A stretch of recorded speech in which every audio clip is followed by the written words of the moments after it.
So in this landscape, in this wide, beautiful world of online content, the most recent development that I've seen seems to be that everybody wants a podcast, okay? Podcast here, podcast there. Your dad's got a podcast about his real estate business. Your mom has a podcast about her accounting job. Your fucking grandma has a podcast about making apple pie. Everybody's got a podcast. Your dog has a podcast with all the cats down the street. They talk, they do interviews, they have conversations, okay? These are deep conversations that are worth listening to, okay? Everybody's got a podcast. And frankly, I'm sick of it. I'm sick of everyone having a podcast because not everyone needs a fucking podcast. Literally, out of every 100 people, less than one of them needs a podcast. Out of every 500, maybe one. Maybe one of those people needs a podcast. But realistically, it really should be like 1 in every million people has a podcast. And why do I say this? Why do I say this? Why do I say that not everyone needs a podcast? Why am I ranting, raving, spurging, malding, coping, seething about the fact that everyone has a podcast? Well, frankly, I just find it kind of annoying and it's kind of like narcissistic. The audacity, okay, for someone to have a fucking podcast and think that anyone wants to listen to what they have to say.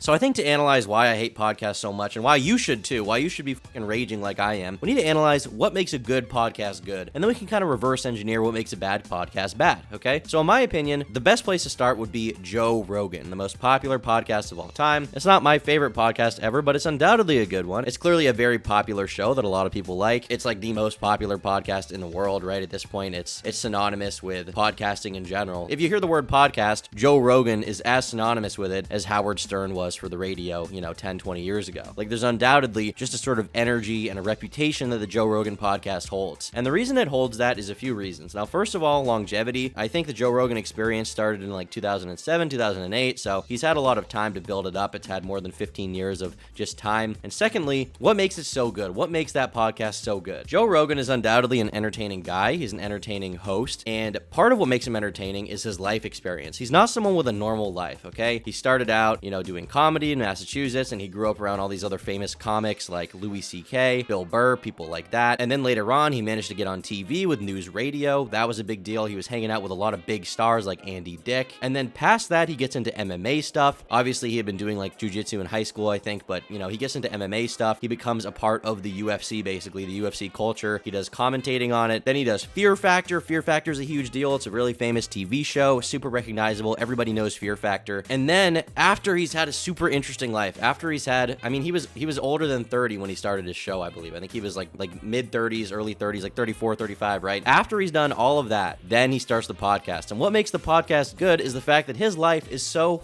interesting. He's done so many cool things. Like or dislike Joe Rogan, whatever you think of him, the guy's had a varied and interesting life. He's met a lot of interesting people. He's been around a lot of stars. He's been around a lot of talent. He's faced hardship. He's faced ups and downs, roller coasters. His life is way more interesting than the average person's. And so obviously we're going to want to listen to what he has to say. He's sort of a jack of all trades. He's got his hands in these different pies, right? That he's really interested in. He's interested in comedy, but he's also interested in UFC, which is like a really weird combination if you think about it. But he's interested in both of them, and because of his interest, because of his interesting life, he has become the host of the greatest podcast in the world, which brings me to number 2, the second thing that makes it work, his access to people. Because of how famous he is, because of his connections, he's managed to have access to some of the most interesting people of all time. Now, it started with his personal friends, right? It started with people like Eddie Bravo, people from the MMA world, just people he knew who he wanted to bring on. It started with, Alex Jones is a very controversial but polarizing guest that he had on, and because of that, because of the fact that he had access to him, the podcast was sort of elevated. He has on people like Ben Shapiro, and then he's also able to have on people who are like the most famous people in the fucking world, actors, celebrities. They are pining to go on his show. They at this point are asking him to go on. Kanye West goes on his show, right? Kanye West is like one of the most famous artists of the last 10, 20 years. He is on that show. He thinks it's cool. He likes Joe Rogan. And so it's like, obviously that show is going to work, okay? And Joe's obviously the best example because he's the most famous, he's the most popular. And does that mean that, just because he's the best, nobody else can have a podcast? I would say no. There's a lot of people that are peripheral to Joe Rogan that are like other comedians, like Theo Vaughn has his own podcast, or Shane Gillis has his own podcast, or Bert Kreischer has his own podcast. I'm not a huge fan of Bert Kreischer, but, he has an audience. Brendan Schaub, he has his podcast, right? There are other people peripheral to Joe Rogan who have podcasts, who have interesting lives. And then there's also like a whole entire other genres of podcasts. There's true crime crime where they like tell a story. They tell a story about like a controversial event, or they tell a story about like a murder. They'll go into the, you know, sort of nitty gritty of it. It's more of like a true crime documentary in an audio form. There's just a lot of different interesting people out there who are creating these shows. And this is gonna reveal to you guys my whole impetus for making this video. Okay, so there's this YouTuber in my genre. I'm not gonna name him because I don't want to like shit on him. You might guess who he is, but he makes his main channel is like very similar to mine. But then he's got this second channel, and on his second channel he's got this podcast. Okay, he's got this podcast. I think it's just his high school friends. I don't even know who these people are, but it has like 1,000 views. Like nobody's watching this show. And the reason why is obvious. It's because like imagine the audacity that you would have to start a podcast when you're not an interesting person. Like I'll be the first to acknowledge like I'm not a particularly interesting person. I'm hoping that within the next 20 years I'll become a more interesting person. But as of now, like I'm 20 years old, you know? Having a podcast when you're 20, unless you're like a fucking famous superstar, unless you're like Jake Paul, okay? Jake Paul can have a podcast. He's 25. He can have a podcast. Logan Paul can have a podcast. They're famous. They have crazy lives. They do cool shit. If you're making like video essays on YouTube, do you need to have a podcast about like your daily life? Do you really need that? I would say probably not. You probably don't, because your daily life's probably not that interesting, okay? You're fucking 20 years old. What have you done? You've like jerked off. You had avocado toast this morning. Like that's your fucking life. What are you doing that's so interesting? If you're sitting in your room video editing all day, unless you're a 50-year-old man who's worked on some like super sick projects, like who would really want to listen to your fucking podcast, okay? Like the way that I get views on YouTube is by talking about other interesting people. Like, and I'll be very transparent about that. Like, there's no doubt that someone like FouseyTube, whatever you think of FouseyTube, okay, however critical you may be of him, his life on paper is probably more interesting than my life, for better or for worse. And that's why he's the one live streaming himself, and I'm the one talking about him live streaming himself, okay? And I acknowledge that. I don't have the audacity to think that I alone, like, am an extremely compelling thing, okay? Like that I can just get by off, like, shooting the shit with my friends. Imagine if I started a podcast with my friends from high school. Like, what the fuck am I going to talk about that's going to interest the general audience? Like, the fact that, like, we're, like, 20, we went to high school. Oh, man, I just, like, smoked weed the other day. Man, I met this girl at a party. Like, I feel like you have to have a particularly interesting life. And my life is, like, maybe moderately more interesting than the average person just because I do YouTube. But is it that crazy? Like, I sit in front of my computer all fucking day and talk about YouTube drama. Like, this is my fucking job. This is what I do with my time. I feel like there's no real reason to assume that I alone would be a particularly interesting thing, just like shooting the shit.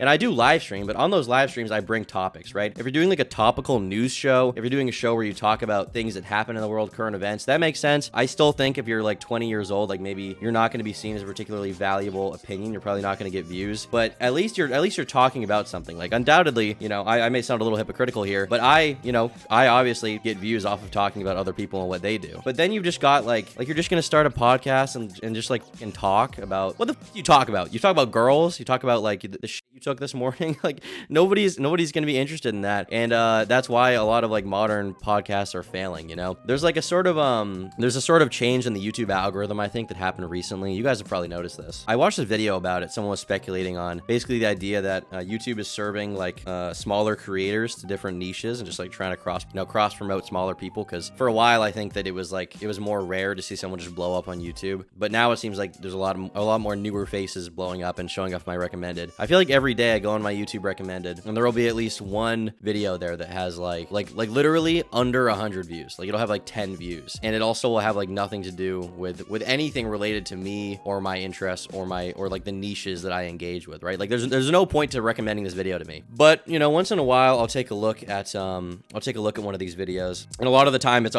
podcast, right? It's three guys sitting on fucking Zoom recording a podcast, and they just sit for 3 hours, and it's just kind of like a boring malaise, like why would you ever listen to this? And I think that part of that is because, you know, now that people are aware podcasts are profitable, like they know comedians are making like hundreds of thousands of dollars a month, if not millions in some cases, off these podcasts. Everybody wants to get in on that, but you have to, when you make content, right? When you make content, whether it be a podcast or not, you have to give people like a reason to watch, right? It's funny. There was actually, I'm gonna mention Quentin Reviews here. There's this old Quentin Reviews video he did where he was just talking about like YouTube advice. It's probably removed now. I think he actually like shouted me out in that video, which is is like super.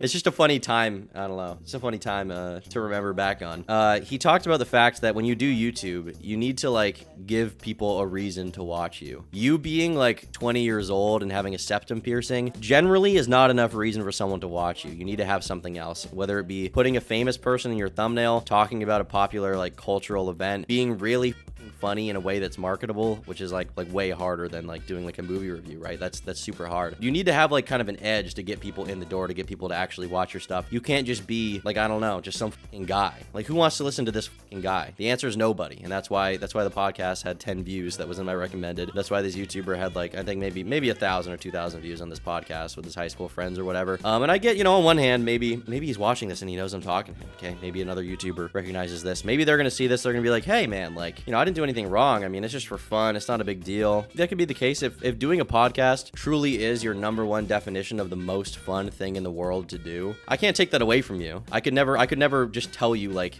to stop that and you would just stop that, right? There's no way. But realistically, I just feel like there's really no reason to start a podcast in current year, especially considering how oversaturated it all is, unless you're really gonna add something. You're really gonna get an edge and have a reason for people to watch you. You know, there's one podcast that I did actually a while ago. It was the Half Baked podcast, and it was with me, Nick Diorio, and Lord Vega, and it was a pretty funny show. I think it was cool. But the whole point of the podcast was, I mean, we were talking about YouTube drama. Like, we had specific topics to the show. Like, it wasn't just like sitting around, right? Like, there was an actual point to that show existing. We would talk about various things. And actually, I mean, let's see here. It got 16,000 subs on YouTube. We had one with 70,000 views. That's cool. And the one with 70,000 views, surprise, surprise, had our biggest, most famous guest on, which was Some Ordinary Gamers. And we did a bunch of podcasts. We did one about Keemstar, and even the ones that like we were smart in the way that when we didn't have a guest on, we would just title the video after its main subject. So like Half Baked episode 17, Chris Chan has 50,000 views. Chris Chan is not on that episode, but we were aware of the fact that like, okay, well, here's a consistent way to title it, and then we can kind of work in like, well, sometimes we'll have a guest and sometimes it'll just be us talking about that subject, and we can have that in the title. And that's kind of how we got people in the door. I mean, if you look at another podcast like No Jumper, right? No Jumper is like one of the, you know, bigger podcasts on YouTube, I would say, that I can think of. The channel's got almost 5 million subs. Dude, I didn't even realize how big the No Jumper channel was. Sometimes I forget how big this shit is. But if you go to his like most popular videos, he has some huge podcasts. He has some with like 10 million views, 20 million views, and they're with famous people like XXXTentacion, like generation defining artist, someone that everybody like cared about at the time. Obviously that's going to do well. And Adam22, whatever you say about him, like whatever you want to say about his potential misdeeds and misgivings, and him being a or whatever, I mean, that's a whole other thing, but whatever you want to say about that, like, the guy's had an interesting life. I mean, I made a whole video about his life. I don't know every detail of it, but I know about it enough to say that he's a pretty interesting guy. Like, he lived in like New Hampshire, and then he moves to New York. He's doing credit card scams. He's into BMX. He starts a blog. Like, he's an interesting guy with a compelling story, and the people he brings on are even more interesting and compelling than he does. And now he's kind of pivoted to where he's just like, he's talking to like hood people about like scamming stuff. Like, I'm on his channel right now. I see Corvain Cooper on getting into scamming in high school. Like, he's talking to like criminals, career criminals or whatever. And like that's an edge. That's a market. That's a reason to watch him. Like, people idolize criminals. People are like, you know, they like fantasize about like being one. You know, there's a reason why mafia movies are so big, right? The life of a criminal is rather interesting. It's rather captivating. And so obviously No Jumper is going to have that edge. And Adam knows that. When he does his show, he knows that he has that edge. He knows that he has to have a reason to, like for people to watch. But like, if you're just like some guy, like you're just starting a podcast, like, is that really necessary? Like between, okay, imagine if I did a podcast right now, okay, and the podcast was not talking about drama. It was just like me sitting around. Like, why would anyone watch that? Nobody would watch that, okay? Frankly, 0 people would watch that. That's why I'm not going to do it. When I live stream, I have like a list of topics. I treat it like a show. It's like a professional, I mean, it's not really professional, but like, it's a thing where I go in with kind of a plan. I have like, okay, I'm going to talk about this, react to this video. I'm going to have this guest on. I'm going to play this game and take call. Like there's a kind of structure to the show that I usually fall into. And I feel like I could make it even more structured, to be honest. And I probably will as time goes on, as I get my feet wet a little bit more with that. But like, there's a reason why certain things work and others don't. I feel like 3 dudes sitting on a couch, like just like chatting, unless you're like really interesting. I know Jet Neptune. I think he started a podcast recently. That's something I probably would watch because Jet's like created really cool shit online. He works for one of the most influential people on the internet. He knows a lot of cool people. He made Fish Tank, which is like one of the most influential, important like things to come out, to come out of the English speaking internet in the last like few years. So he has like, there's like an edge. There's a reason to watch him. There's a reason to watch like him and his friends talk about stuff, because they'll probably have something to say, or they'll at least be fucking funny, right? At least be funny. Like Hometown is fucking funny. Have an edge or something. Like have a reason for people to watch. But now it's just like fucking Brad.